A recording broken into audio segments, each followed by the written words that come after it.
இயேசு கிறிஸ்துவின் அன்பு என்றும் மாறாதது. இயேசு கிறிஸ்துவின் மாறக் கிருபை என்றும் குறையாதது. இயேசு கிறிஸ்துவின் அன்பு பாவி என்றுன்னை அவர் தள்ளவே மாட்டார். ஆவலாய் உன்னை இயேசு அழைக்கின்றாரே. பாவி என்றுன்னை அவர் தள்ளவே மாட்டார். ஆவலாய் உன்னை இயேசு அழைக்கின்றாரே. தயங்கிடாதே, தாவி ஓடிவா, தந்தை இயேசுவின் சொந்தம் கொள்ளவா. தந்தை இயேசுவின் சொந்தம் கொள்ளவா.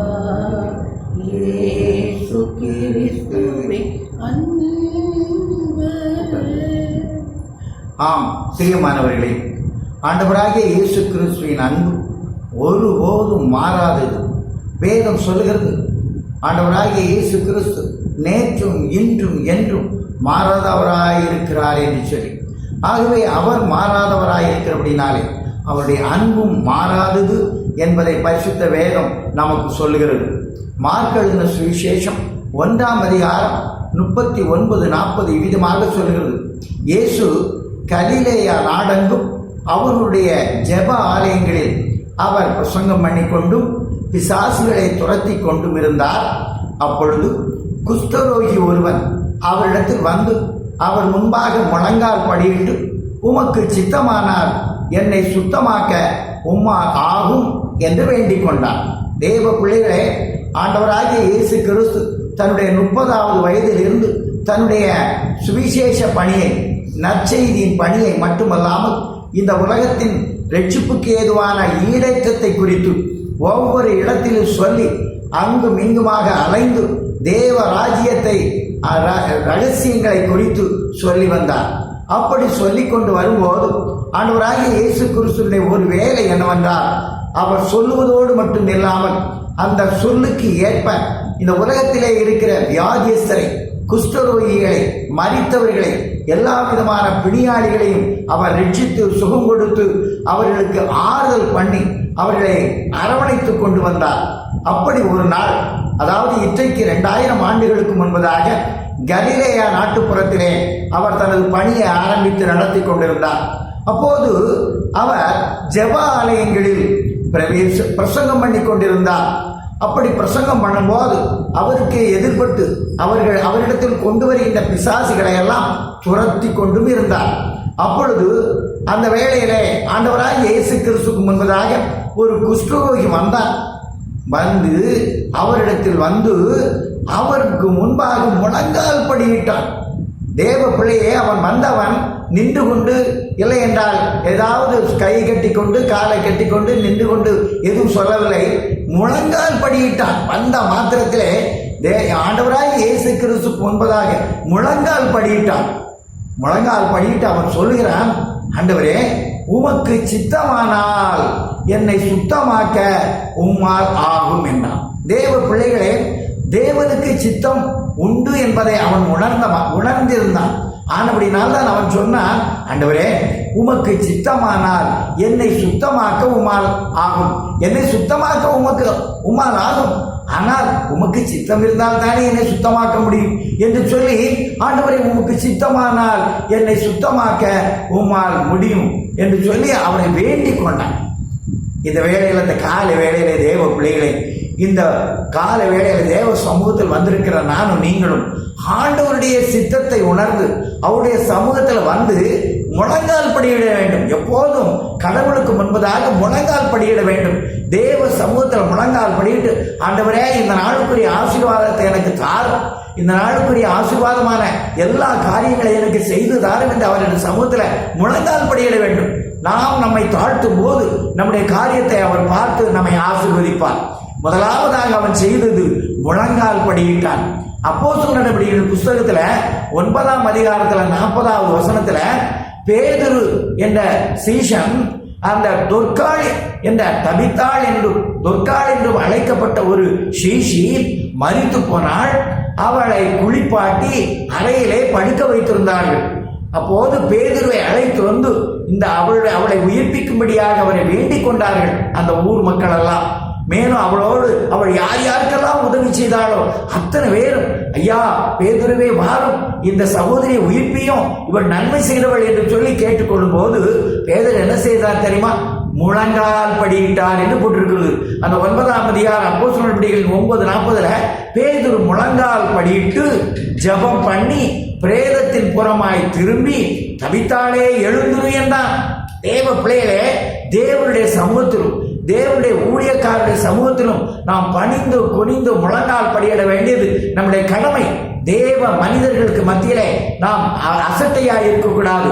தேவ பிள்ளைகள் தேவ ஊழியக்காரர்களை கண்டுகொள்ள வேண்டிய இனம் கண்டுகொண்டு இவர்கள் தேவனுடைய புத்திரர், தேவனுடைய ஊழியக்காரர்கள் என்று சொல்லி அவர்களுக்கு முன்பதாக தேவனுக்கு முன்பதாக முழங்கால் படியிட வேண்டும். இந்த அப்போஸ்தலனாகிய பரிசுத்த பவுல் தேவனுடைய ஊழியக்காரன், ஆனாலும் தேவனுடைய சமூகத்தை நாடி அந்த பிரேதத்துக்கு முன்பதாக ஆண்டவரே என்று சொல்லி மேலே அண்ணாந்து பார்த்து முழங்கால் படியிட்டு பிற்பாடு ஜெபம் பண்ணி இந்த தபித்தாளை பார்த்து எழுந்துரு என்று சொன்னார். உடனே மரித்த ஒரு பெண் எழுந்திருந்தார். ஆக நம்முடைய வாழ்க்கையிலே நானும் நீங்களும் செய்ய வேண்டியது தேவ சமூகத்திலே முழங்கால் படியிட்டு எதை கேட்டாலும் பெற்றுக்கொள்வோம். நீங்கள் ஜெபத்தில் எதை கேட்டாலும் பெற்றுக்கொள்வீர்கள் என்று வேதம் சொல்லுகிறது. இரண்டாவது அவன் சொல்கிறான், உமக்கு சித்தமானால் என்று சொல்கின்றான். இந்த குஷ்டரோகி ஆண்டவரை பார்த்து, ஆண்டவரே உமக்கு சித்தமானால் என்னை சுத்தமாக்கவுமானாது என்று சொல்கிறார். ஆண்டவராய் இயேசு கிறிஸ்துவின் சித்தம் என்ன?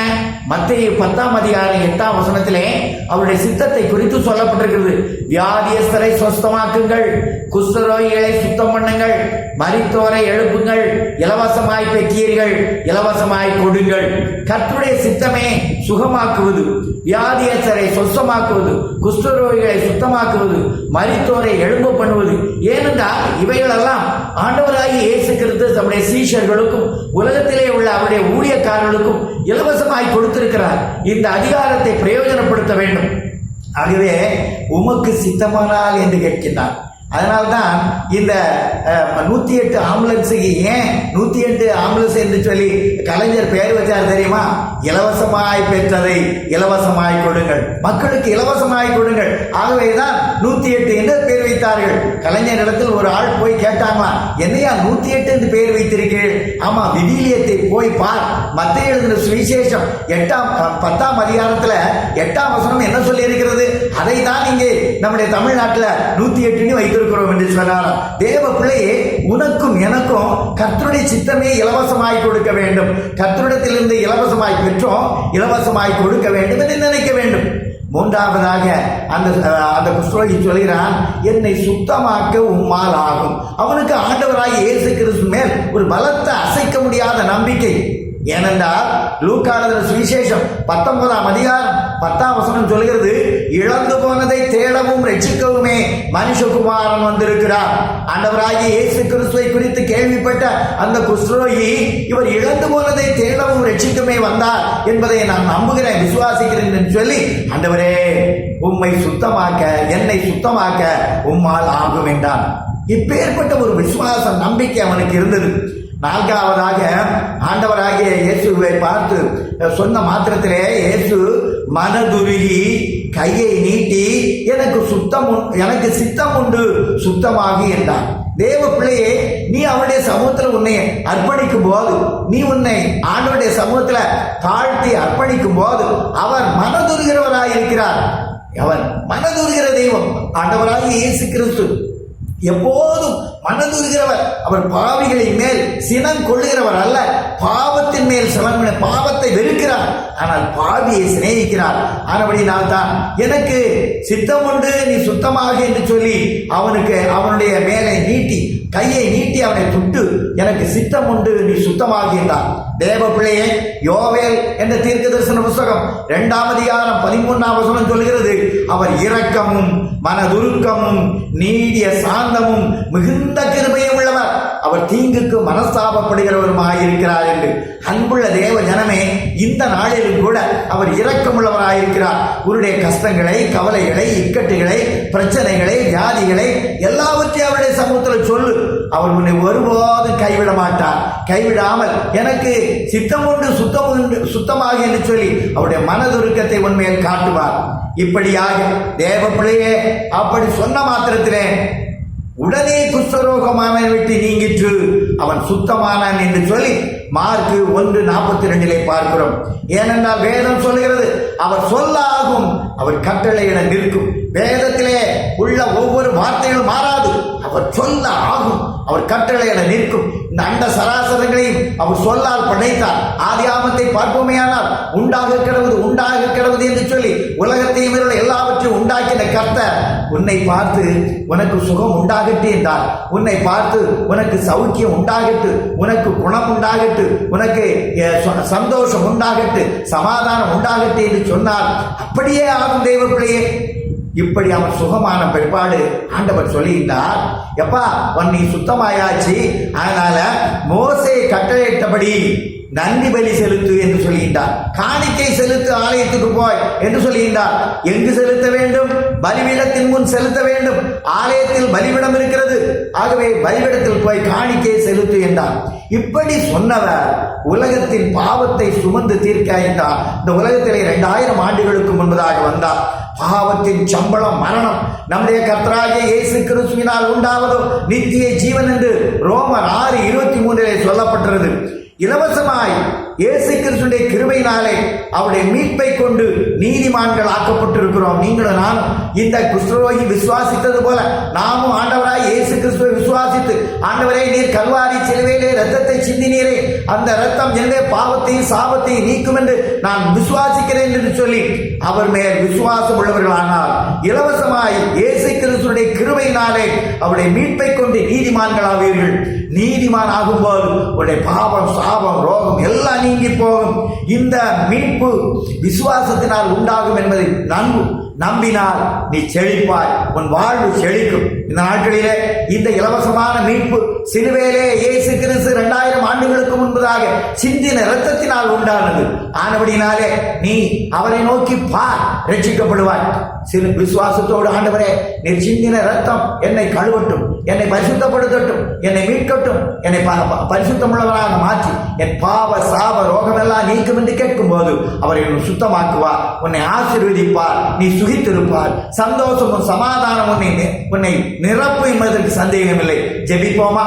எங்களை நேசிக்கிற அன்பு நிறைந்த ஆண்டவரே, இந்த காலை வேளைக்காக உம்மை நன்றியோடு ஸ்தோத்திரிக்கிறோம். இந்த சத்தியத்தை கேட்ட இந்த பிள்ளைகள், ஆண்டவரே எனக்கு இறங்கும், என்னுடைய வியாதியை நீக்கும், என் குடும்பத்தில் இருக்கிற பிரச்சனையை நீக்கும், சந்தோஷம் சமாதானம் எங்களுக்கு தாரும், இக்கட்டுகளை போக்கும், வியாதியை நீக்கும், கர்த்தாவே எங்கள் குடும்பத்தில் இருக்கிற எல்லா கஷ்டங்களை போக்கும் என்று கேட்கும் போது அவர்களுக்கு இறங்குவேன் என்று வாக்கு கொடுத்தீரே. நீர் வாக்கு மாறாத தேவனாய் இருக்கிறபடினால் இந்த சத்தத்தை கேட்கிற ஒவ்வொருடைய குடும்பத்தையும் ஆசீர்வதியும் ஐயா. அவருடைய எல்லா இக்கட்டை நீக்கும், அவருடைய பாவத்தை சாபத்தை நீக்க கல்வாரி சிலுவையில் உடைய இரத்தத்தை சிந்தினீரே, உம்முடைய காயங்களால் இவர்களை குணமாக்கும் ஐயா. ஆண்டவரே உம்மை நோக்கி பார்க்கிற ஒவ்வொருவருக்கு இறங்கும். எங்கள் தேசத்திலே நடமாடுகின்ற இந்த கொள்ளை நோயாகிய வைரஸ் கர்த்தாவே இந்த பாதையை நீக்கி போடும் ஐயா. சந்தோஷத்திலும் சமாதானத்தினாலும் எங்கள் தேசத்து மக்களை நிரப்பும். எங்கள் தேசத்து அதிகாரிகளை ஆசீர்வதி, ஞானமாய் இந்த வியாதியை நீக்கத்தக்கதாக நடவடிக்கை எடுக்கத்தக்கதாக புத்தியாய் நடந்து ஞானமாய் கர்த்தாவே அன்போடு ஒவ்வொரு காரியங்களை செயல்பட உதவி செய்யும் அப்பா. எங்கள் தேச தலைவர்களுக்கு கர்த்தாவே நற்புத்தியும் ஞானத்தையும் கொடு, அவர்களை ஆசீர்வதியும் ஐயா. கர்த்தாவே இந்த பயங்கரமான கொள்ளை நோய்கள் தேசத்தை விட்டு அகன்று போக செய்யும். கர்த்தாவே பார்டர்களில் இருக்கிற சமாதான குறைச்சல்களை தேவனே நீர் சமாதான உடன்படிக்கையின் மூலமாக தீர்த்து வையும் ஐயா. கர்த்தாவே இந்த எல்லா விதமான கர்த்தாவே வாதையும் எங்கள் தேசத்தை விட்டு நீங்கள் துதி கனமையெல்லாம் உமக்கே செலுத்துகிறோம். கேட்கின்ற ஒவ்வொருவருக்கு இறங்கும். இயேசு கிறிஸ்துவின் நாமத்தில் ஜெபிக்கிறோம் நல்ல பிதாவே, ஆமென். சுகித்திருப்பீர்களாக, வாழ்ந்திருப்பீர்களாக. கர்த்தர் உங்களை ஆசீர்வதிப்பார். கர்த்தராகிய இயேசு கிறிஸ்துவை விசுவாசிங்கள், அப்பொழுது நீங்களும் உங்கள் வீட்டாரும் ரட்சிக்கப்படுவீர்கள். ஆமென். கர்த்தர் உங்களை ஆசீர்வதிப்பார்.